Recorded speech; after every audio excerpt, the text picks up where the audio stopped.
Your boy Ziggler Wigger, you understand me? Back at you like I left some. Look at you, check this out. Nolazine TV, you understand me? We represent New Orleans. This man travel all over the world. In the name of Jesus, we believe. Nolazine TV. It's Beat Doctor. You're tuned into Nolazine TV. You heard me?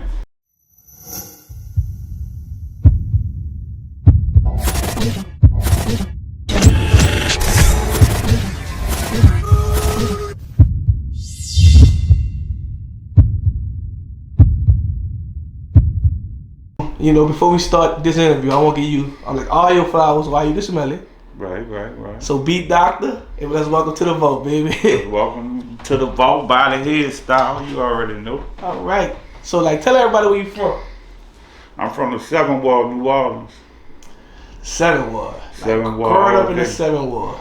All around the 7th Ward, from back of town, front of town, to the St. Bernard Project. And so, how was it like, growing up in the 7th Ward? And for the people who don't know. Well, I mean, it's just like your average, hood, bad kids, not wanting to go to school sometimes, getting into all kind of trouble from time to time, you know what I'm saying? Average kid stuff, you know what I'm saying? Okay. So growing up, who influenced you before to start making music and being one, music producer?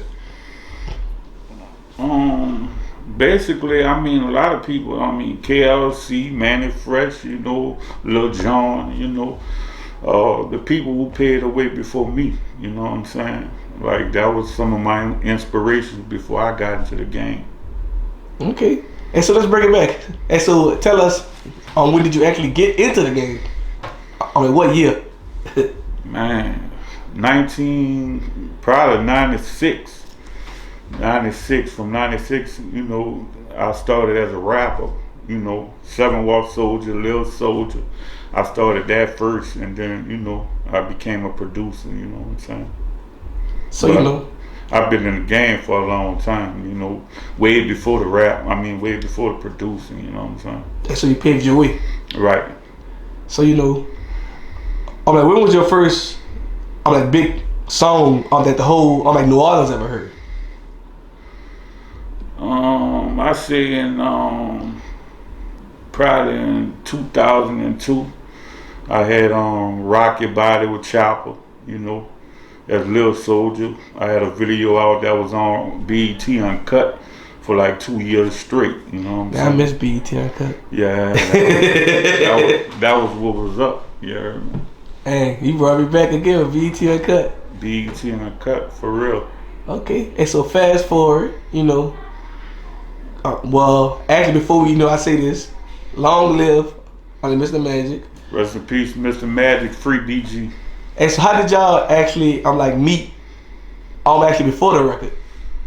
Basically, my best friend, Mr. B Barrett, he like hooked us up. That's his brother. So, he been telling Magic about me and told him, you got to get with this dude, but Magic was on the road doing a lot of things, so it took him a while before we actually connect. But when we connected, it was on after that. I did every single since, he left No Limit at the time. Okay.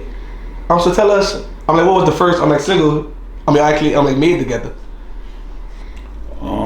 Damn, that's a crazy question, cause, boy, we did a lot of songs. I could probably say Acting Bad, Do What You Do, Ma, Acting Bad. I was probably one of the first songs. Then Night War Remix. Man, that song Night War, oh man. Yeah. That's the first time I never realized that the Night War was that big going to a teenage party. Right, but a lot of people don't even know it was my track. And like I said, I did every single for Mr. Magic prior to leaving No Limit, you know what I'm saying, since he had left No Limit. Okay. So, but y'all mainstream song, If I Smoke, I Drink, bring us to the process of actually making that song. Because people don't know, if they had a lot of different artists on that song. Right.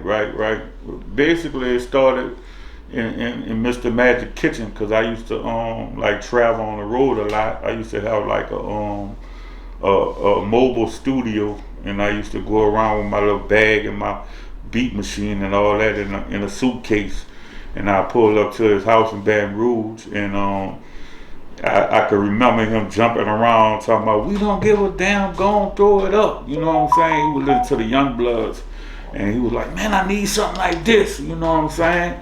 So I was like, man, cut that off, and that's how I Smoke I Drink came about, you know what I'm saying? It started from listening to that song and being inspired by something Lil Jon made, and I wound up, you know, cutting that off, and we made that in 45 minutes. Okay. And so far as like the features, how did that actually come about? Well, Magic was always cool with Trill Entertainment with Boosie and them, you know, so, you know, he wound up getting Boosie. He was like, you know, it was a good look to put Boosie on, because Boosie was, you know, burning up in BR at the time, so he wound up putting Boosie on there, and Young Bleed from No Limit, formerly No Limit, you know what I'm saying? So that's how that connected. First, that was the first one. That was the first one. Right. So, you know, and so how long it took for y'all to actually meet, like Roy Jones, and like, you know, and like to actually go through that deal and actually put the song back out as a remix? I mean, well, the song, song, the world here. Magic was already cool with Roy Jones. You know, it was cool already. So basically, the song was already generating a lot of buzz. You know, like it came out the third week. It was already like smoking in Baton Rouge. Like they was going crazy off it. So Roy wound up, you know, listening and hearing about the song. The song was already climbing up the charts, so he wound up getting with Magic, and he wound up taking over, and it wound up being Roy Jones' song. So then Roy wound up, you know, putting the Young Bloods on there, and that's how we wound up doing a remix to it, right? And making it national, you know, with Universal. And like the world heard your name. Right, because you're the first name that was shout out on that. Right, and I appreciate him for that, you know what I'm saying? Because without that, you know, nobody probably would have never knew who I was. Right, okay. So, you know, being one, I'm like music producer, growing up, I'm like in New Orleans, and actually putting out music actually before social media and Hurricane Katrina. Like, I want you to tell us, I'm like the difference between like putting your music out back then and versus now. I mean, back then it was more like you had to be on hands, you know, with things like that. Back then, you had to be more like, you know, like traveling a lot, and because social media and all that wasn't around at the time, so you had to like basically like do everything, you know, manually. You know, social media made it better for the, you know, new generation, because, you know, everything is from a click of a computer or a telephone now. So, you know, that's the difference. The hustle was a little bit different back then, you know what I'm saying, because you had to go town to town to town, you know, to put a record out and, you know, get it buzzing, you know what I'm saying? Right. Speaking of town to town to town, everybody, you know, but I always speak on this, I tell most artists, you gotta go through on the chitlin circuit. You gotta go to them small towns. Like a lot of artists don't realize that. Right. And they think just, you know, make a song, throw it on social media, it's gonna go somewhere. Right. But you gotta build that fan base. Definitely. You definitely gotta go through the, you know, through the country towns, you know, because that's where it's popping at, you know. That's what make you popular. You hear me? Believe it or not, you know. And I tell people, like, Boosie still gets shows off the chitlin circuit. Hell yeah. He gonna always get shows for the rest of his life. For real. He don't even like even Chopper. Yeah. A lot of artists, you know, that came from the city, you know, in Louisiana, you know, can go from here, from Texas all the way down to, you know, Alabama to Virginia, Georgia. all the way to Virginia. You know what I'm saying? Yeah, real talk. And you actually seen that, you know, you've been on the road, you experienced all that. Right. And like I'm pretty sure you can still go to, you know, into like some of them on like small towns, and the people still gonna remember who you is. Right. And they gonna tell you stories like, damn, I remember this. Right. That was like a, you know, popping song during the time, you know what I'm saying? You know, and like I said, by them putting Beat Doctor in the beginning, a lot of people actually thought, you know, it's my song. Right. You know I thought it was your song. Like, you know, in my mind, you know, bring it to now, I would think it was more like more like a DJ Khaled type of thing? Right. Because so many artists was on the song, Right. and they just shouted you out at the beginning. Right. So like that kind of like put me in the door, you know, with other artists, you know, that didn't know about me. You know what I'm saying? But I actually started out with BG. To be honest, you know, before, you know, me and Mr. Magic made that here. So we was already in the street. Yeah, free BG. Shout out free BG. So, alright, speaking of BG, alright, what was the first beat and song that the city heard actually from you and BG? Reality Check. Okay. The song where he was, you know, dissing like, you know, the Cash Money artists. You know, that was my beat. You know what I'm saying? A lot of people don't know that either. Yeah, I didn't know that. Yeah, that was like one of the first songs. Cause like when Magic left No Limit and BG left Cash Money, I was like the producer, you know, for both of them. Okay. Yeah, so I did like 9 on Living Legend album. Yeah, and I rapped on it. Yeah. And you rapped on it? Yeah. Like, you know, you gotta tell the world which song that you rapped on, so they can go back and check that out. I gotta remember, it was For the Money. Okay. For the Money. And I knew it was a long time ago, so I know you had to you had to think about it. Real talk. Yeah, I done dealt with all of them, and from BG I dealt with the D-Boys. You know, man, all the old Long Live Stones. Yeah. Shout out that all day. You know. Okay. And so how did you actually come up with the name? Beat Doctor. Well, we was in the studio like cooking up one day, and my homie T-Wee, rest in peace, he was like, "You be doctoring on the beats," you know what I'm saying?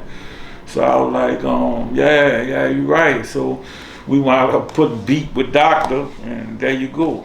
So that's how we wound up, you know, putting it together, you know what I'm saying? It was like you doing surgery on them beats, you know what I'm saying? So that's how I wound up. And so you're a real doctor. All day. ER. Okay. And so far as being one music artist and producer, tell us what separates you. What separates me is my own lane and my own style. I have my own style. I don't feel like I sound like nobody. You know, so that's what separates me from the rest, you know. Besides me being humble, you know what I'm saying? Okay.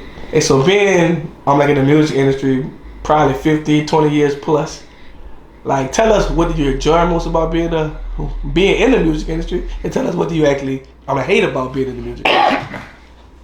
Well, I mean, what I love about it is the passion of just making good music and making, you know what I'm saying, I have a love just for the music and making good stuff. So, you know, and what I hate about it is the new way, you know, the new generation is turning the game to, you know, making a lot of people who work something trying to make, you know, the different stuff like less, like, you know, if it makes sense. Like, you know, you could sell a beat for $2,000, or you could sell a beat for $5,000, but they got cats on the internet selling beats for $10. You know what I'm saying? Right. So, you know, that's something I hate about the game. You know what I'm saying? You got to get what you work. You know what I'm saying? If that makes sense. But it definitely makes sense to me. Right. And never let nobody, you know, shortchange. You know what I'm saying? Okay. And so far as like, you know, if you're still in the music industry, but you're still in New Orleans, like, far as like the brand new artists, like in New Orleans, do you feel like, you know, they can support each other? In New Orleans? Yeah. Nah, I mean, I don't see. Maybe from the outside looking in, you know, from the outside looking age, in, you know. Yeah, from the outside looking in, it's like it's a little different now. You know, New Orleans have always been everybody for themselves and everybody in their own lane. You know what I'm saying? You know, everybody got their own, you know, their own lane, their own brand. You know, everybody trying to make it to the top. So, you know what I'm saying? I just think that if we had unity like Atlanta, we'll be like a big city right now, popping with the music, you know, but everybody, you know, don't want to come together and link up and make hits together, you know what I'm saying? Which it would be good if we do it, you know what I'm saying? You know. Right. Time will tell. Well, just me looking on the outside looking at it, I would actually wish that like all the older producers who like made hits to the industry would actually like collab and like grab and like a few young artists who they actually see, who they like, Right. and like put them all on just one tape. If like for the whole world to see, yeah, like the Beat Doctor, Beats by the Pound, Man, Right. and they just put it like, but they just make one or like two and like whole albums and just put it out for the world here with brand new artists. That'll be fire, and I'm with it. And like for the world to actually hear it with a brand new BG, Right. and like a new, somebody who young coming up, grimy, hungry. Right. And with a new Wayne, like we have talent here. We just have to, able find that, able find that way just to get them out of here. Right. I think if a lot of people, do come together, and stop that, beefing with each other, I think it would be something good for the city. And before as my personal experience with just dealing with artists hands on, I just think a lot of people ain't making no money. I think if they made like money and like had shit to lose, then they probably move a little different. Right. But a lot of the big dogs could change that. You know what I'm saying? That's why. That's the reason why I pointed you, the Manny Fresh, and KL could actually get together and like put these artists and actually make it make sense. Right. Well, shout out to Rod Smooth. And Rod Smooth, because he actually was trying to put that together. Not too long ago, getting all of us in one room. Me, Manny Fresh, and a lot of other local producers, you know what I'm saying, and things like that. So he actually was headed that way of what you was talking about. I think it'll happen, future, because if like producers and like artists are different. Like producers don't mind working with each other here. Right. It's the artists because it's different territory, hood beef, different things going on, and different egos. Right. Like, but I think artists have to go in the studio and actually listen to like people who they actually look up to. Right. And instead of going there and just meet like a brand new producer who don't really have the full or like credentials as of you or KL or Manny or Braj. Right. So I think artists listen more. I think we gonna make it happen in the near future. Gospel life, you know what I'm saying? Well, but I want to see it happen. Real talk. But I big up to you and what you doing with this podcast, and things like that. I think it's nice, man. But I appreciate you. All day.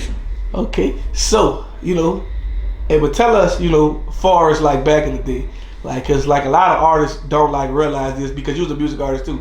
Tell them how important it is to actually, invest in yourself. Like like a lot of artists just think that you could pay for studio time and video, and like they don't want to pay to get on like with the radio skits, paying for to be in like media outlets, traveling. Like I want you to tell the importance it is to actually investing in your career.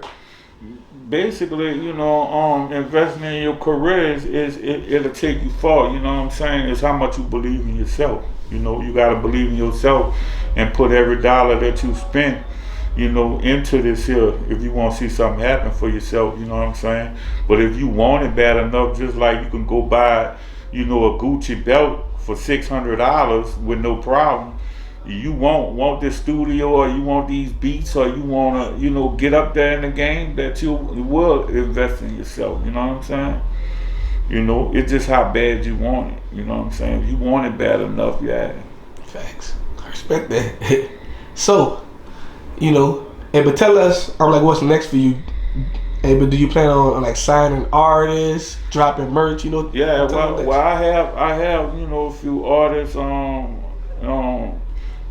greeted, BDMG greeted, Young F, Brother, Shay, R&B Shay, so I'm already working with artists already, I've been working with for a very long time now, like we putting things together. Then also I have an album that I'm putting together that I collaborated with a lot of people from around the city this time, around, and also national artists as well, Okay, and also, but last but not least, tell everybody, where can they actually find you at on social media and just other music platforms? Well, I'm Beat Dr. 12 on Instagram, Ryan the Beat Dr. Griffin on Facebook, and You know, just Google Beat Doctor. You know, Beat Doctor Music, and that's music spelled with a Z. All right, we done. Bow. Oh, wait a minute.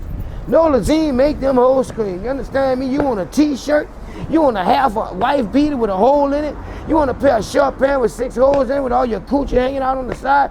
Holla at your people, baby. Ziggler way, you understand me? Lock the cock on this BLOCK, you understand me? A beautiful day.